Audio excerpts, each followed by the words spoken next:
Analatia presents the Postosuchus as our very first prehistoric report. And most of our first reports are done, and I think there's only one more first report to do, and it's the mythical report. Don't worry about it, it won't be out there anytime soon. So without further ado, let's get into today's video. Names and species. Postosuchus, which means crocodile from post, was a basal archosaur.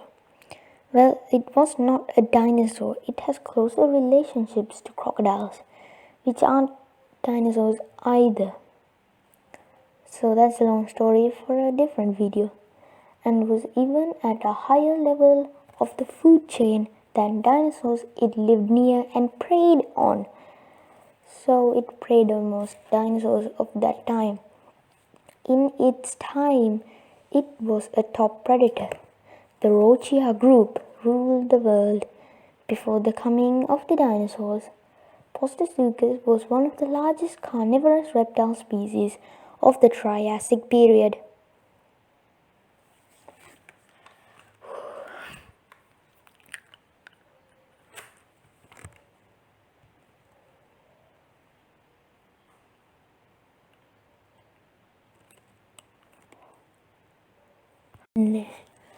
Alright, next topic.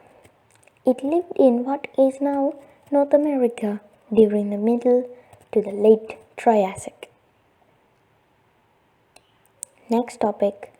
The Postosuchus can reach from 5 to 7 meters, which is 16 to 23 feet long, and 2 to 3.5 meters tall, and weighed around 300 to 600 kgs, which is 550 to 660 lbs.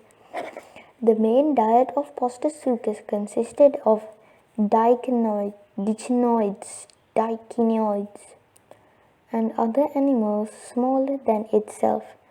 A merciless ambush predator, Postosuchus were fiercely territorial and ready to fight to death if another member of their own species ventured into their territory. They were very large, so they needed much food, so they had large territories, and they would defend it. It had a massively built skull bearing powerful jaws and dagger-like teeth that can easily kill their quarry by cutting through its flesh and ripping off pieces.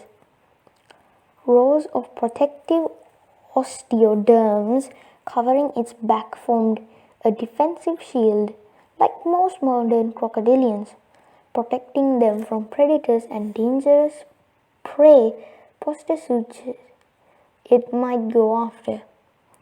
Postosuchus's forelimbs were over half the size of its hind legs.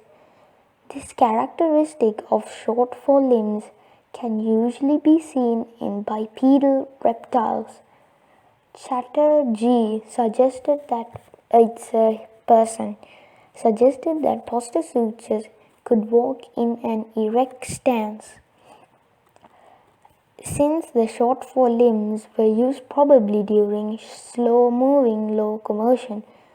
However, in 1995, Robert Long and Philip A. Murray claimed that Postosuchus was a stocky quadruped.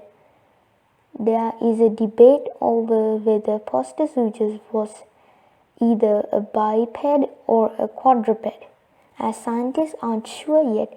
However, some paleontologists suggest Postosuchus was probably a facultative biped, meaning that it alternated between bipedally and quadrupedally walking. That means it sometimes walked on 2 legs and sometimes walked on 4 legs. And that about wraps up our video. And I think I can stop it at a 5-minute mark. So thank you guys for watching, like and subscribe.